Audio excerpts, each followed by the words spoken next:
आदरणीय सभापति जी, मंच पर उपस्थित कांग्रेस पार्टी के एआईसीसी के जनरल सेक्रेटरी श्री मुकुल वासनिक जी, कांग्रेस पार्टी के नेता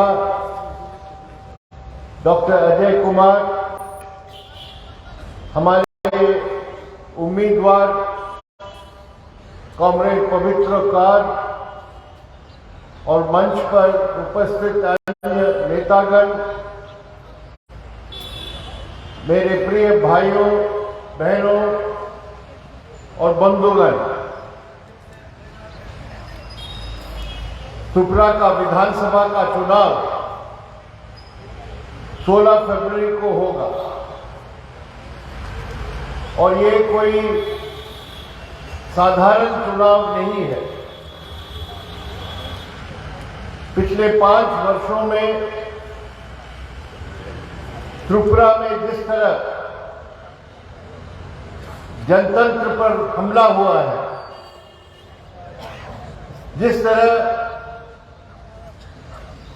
त्रिपुरा की जनता की जनवादी अधिकारों के हनन किया गया है और जिस तरह यहां गुंडा राज साबित रहा है, ये चुनाव ऐसे संदर्भ में ये तय करने वाला है कि त्रिपुरा में जनतंत्र और जनवाद जिंदा रहेगा और त्रिपुरा की जनता की जनवादी अधिकार जो हमारे संविधान में दिया गया है वो जीवित रहेगा। मैं त्रिपुरा में पिछले 25 वर्षों से आते रहा हूं और यहां जब से त्रिपुरा राज्य की स्थापना हुई है, यहां 2 मुख्य राजनीतिक शक्तियां रही है, कांग्रेस पार्टी और कम्युनिस्ट पार्टी, और इन्हीं 2 पार्टियों के बीच में हमारे जनवादी संसदीय प्रणाली में चुनाव में संघर्ष रहा है, टक्कर रहा है और यही जो 2 मुख्य राजनीतिक पार्टियों के तरफ से यहां की पूरी तरह की राजनीतिक प्रणाली चलती आई है। लेकिन 2018 में विधानसभा चुनाव में भारतीय जनता पार्टी के जीत के बाद त्रिपुरा के जनतंत्र और जनवाद पर जिस तरह का हमला हुआ है, जिस तरह संविधान के तहत जो भी हमारी संस्थाएं हैं, उन संस्थाओं पर हमला हुआ है और जिस तरह यहां गुंडा राज के माध्यम से हर नागरिक के जनवादी अधिकारों से वंचित किया गया है, हमारे सामने आज एक ही सवाल है। इस चुनाव में जनतंत्र को बचाने के लिए, इस चुनाव में त्रिपुरा में दोबारा भारत के संविधान के तहत ही हमारा त्रिपुरा के राज्य के शासन चले और कानून व्यवस्था को बहाल करने के लिए यही मुद्दा आज एकमात्र अहम मुद्दा है और इसीलिए वामफ्रंट और कांग्रेस पार्टी जो दोनों चाहते हैं कि त्रिपुरा में जनवाद की बहाली हो। जो दोनों पार्टियां हमारे देश के सेक्युलर डेमोक्रेसी पर विश्वास करते हैं, उन्होंने फैसला किया है कि हमारे अलग अलग विचारधारा हो, राजनीति हो, लेकिन त्रिपुरा में अभी एक निर्णायक मोड़ है। इस मोड़ में त्रिपुरा की जनता की हितों की रक्षा के लिए हमें इस चुनाव को मिलकर लड़ना चाहिए और इसीलिए पहले बार त्रिपुरा के राजनीतिक इतिहास में ये दो प्रमुख शक्तियां हैं, वामपंथी आंदोलन और कांग्रेस के आंदोलन, वो त्रिपुरा में चुनाव के लिए सीटों का तालमेल करके एकजुट होकर इस चुनाव में भारतीय जनता पार्टी का सामना कर रहे हैं। और उसमें हमारा एक ही मकसद है, इस चुनाव में भारतीय जनता पार्टी की सरकार को परास्त करना है, भारतीय जनता पार्टी को हराना है। कल इस चुनाव अभियान में हमारे देश के प्रधानमंत्री नरेंद्र मोदी जी आए थे त्रिपुरा और उन्होंने दो सभाओं को संबोधित करते हुए इस बात पर जोर दी कि त्रिपुरा में डबल इंजन सरकार काम करने के कारण बहुत प्रगति हुई है। त्रिपुरा में डबल इंजन सरकार के कारण बहुत बड़ी उपलब्धियां हुई है, लेकिन त्रिपुरा की जनता का अनुभव क्या है? डबल इंजन सरकार नहीं है, डबल शोषण की सरकार रहा है। एक तो केंद्र सरकार की शोषण, क्योंकि जो भी त्रिपुरा में हमला हुआ है, जनवाद पर हमला, वो केंद्र के सरकार के निर्देश पर हुआ है, दिशा निर्देश पर हुआ है। जो त्रिपुरा में सांप्रदायिक ध्रुवीकरण करने की कोशिश की गई है पिछले 5 वर्षों में, वो भी केंद्र सरकार की जो हिंदुत्व की नीति है उसको लागू करने के कारण हुआ है। और त्रिपुरा के किसान, मजदूर और मेहनत जनता पर, उनकी आजीविका पर जिस तरह की हमला हुआ है, वो भी यही मोदी सरकार की नीतियों के कारण रहा है। और हमने देखा है कि त्रिपुरा में, जैसे अभी मुकुल वासनिक जी ने बताया कि 2018 के चुनाव के समय जो बीजेपी ने यहां वायदे किए थे, रोजगार के सवाल पर, किसानों की भलाई के लिए जो कुछ काम करेंगे, सरकारी कर्मचारियों के बारे में उन्होंने जो कुछ वायदा किया था, एक भी वायदा उन्होंने पूरा नहीं किया है। दूसरी ओर, जैसे हमारे देश में मोदी सरकार की नीतियों के कारण हम देख रहे हैं कि बेरोजगारी की जो गति है वो सबसे तेज है। बेरोजगार जो संख्या है पूरे देश में, करोड़ों करोड़ों के नौजवान जो बेरोजगार है, वही हालत यहां त्रिपुरा में भी है। और जिनके पहले रोजगार था, वो रोजगार भी नष्ट हो रहा है।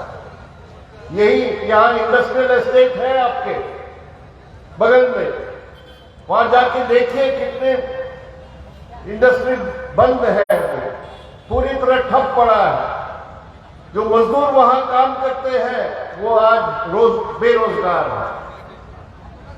और सरकारी कर्मचारियों के बारे में जो वायदे किए थे, अभी पूरे देश में राज्य स्तर के सरकारी कर्मचारी और केंद्र के जो सरकारी कर्मचारी हैं, वो सब क्या मांग कर रहे हैं कि उनके जो पुराने पेंशन स्कीम था, वो पुराने पेंशन स्कीम को दोबारा लागू किया जाए। वो नए पेंशन स्कीम का विरोध करते हैं। भारतीय जनता पार्टी की सरकार केंद्र में हो या त्रिपुरा में हो, उनको ये जवाब देना पड़ेगा। यहां के सरकारी कर्मचारियों के सामने उन्होंने पहले जो वायदा किया था, 7वें पे कमीशन को लागू करेंगे, क्या हुआ उसका? हमारी पार्टी और कांग्रेस पार्टी इस बात के लिए प्रतिबद्ध है कि जहां भी हम राज्य में सरकार अभी बना रहे हैं, हम पुराने पेंशन स्कीम को बहाल करेंगे। त्रिपुरा में जब तक वामपंथ की सरकार थी, यहां हमने वो नए पेंशन स्कीम को नहीं माना, यहां लागू नहीं हुआ। 2018 में भाजपा सरकार आते ही उनको लागू कर दिया। तो ये हमारे लिए बुनियादी बात है। बंगाल में, केरल में, त्रिपुरा में जब हमारी सरकारें थी, उस समय 2013-14 की बात मैं कर रहा हूं, हमने कहा हम नहीं लागू करेंगे, लेकिन बाद में लागू हुआ है। तो त्रिपुरा में भी भाजपा सरकार को हटाने के बाद नई सरकार आती है, आएगी, तो उनका पहला काम होगा कि नए पेंशन स्कीम को खत्म करके पुराने पेंशन स्कीम को लागू करेंगे। यही हुआ है अभी हिमाचल प्रदेश के चुनाव के बाद। वहां कांग्रेस की जीत हुई, कांग्रेस सरकार बनी है और उन्होंने ऐलान किया है कि पुराने पेंशन स्कीम को लागू करेंगे।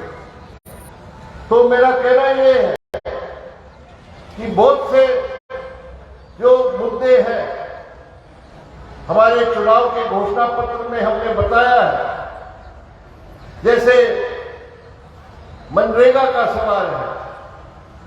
त्रिपुरा में पहले हमारे वामपंथ की सरकार के जमाने में पूरे देश में रिकॉर्ड कायम किया था। 92 दिन 92 डेज काम हर साल दिया था हमने।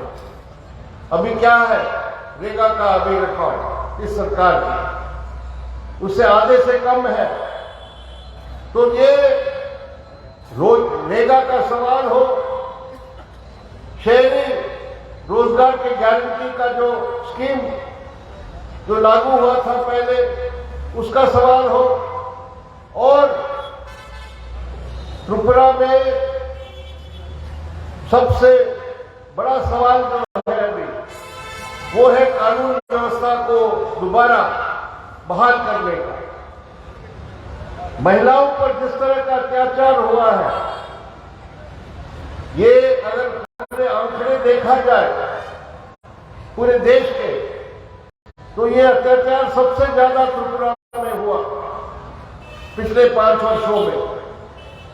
सबसे छोटा प्रदेश है, लेकिन जनवरी 2020 से लेके पिछले दिसंबर तक 407 बलात्कार हुए महिलाओं।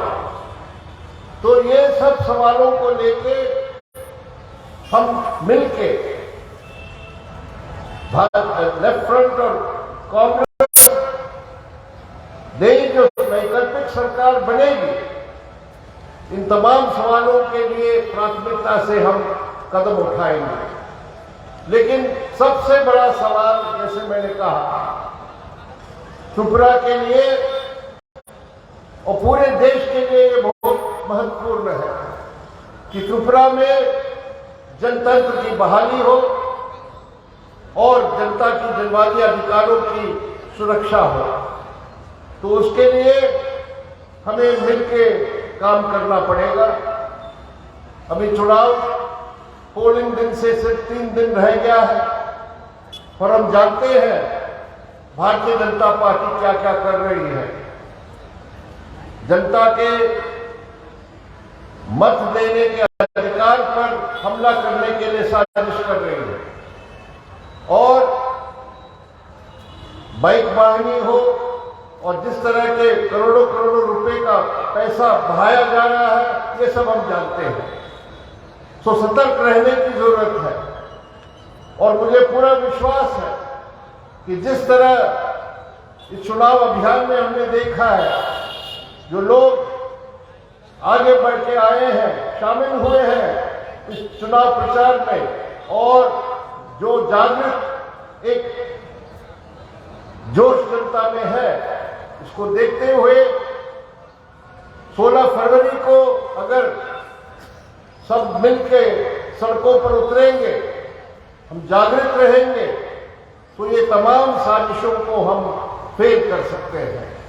और मुझे पूरी उम्मीद है कि ये चुनाव जो फरवरी 16 को होने वाला है, उस चुनाव का परिणाम सिर्फ त्रिपुरा के लिए नहीं, हमारे पूरे देश में हमारी जो संघर्ष है, ये तानाशाही के खिलाफ, एकाधिकार के खिलाफ और हिंदुत्व के जो सांप्रदायिक जो नीति है, उसको परास्त करने के लिए एक बहुत बड़ा कदम आगे हम बढ़ाएंगे त्रिपुरा में इस जीत के माध्यम से। तो अंत में मैं आप सबसे अपील करता हूं कि 16 फरवरी को हमारे उम्मीदवार कॉमरेड पवित्र का, जो हमारे पार्टी के वरिष्ठ नेता है, जिनके बारे में आप अच्छी तरह जानते हैं, उनको पूरी तरह समर्थन करके विजयी बनाइए और हंसिया चौड़ा तारा, उनके जो चुनाव चिन्ह है उस पर बटन दबा के उसको विजयी बनाइए। धन्यवाद, नमस्कार, इंकलाब जिंदाबाद।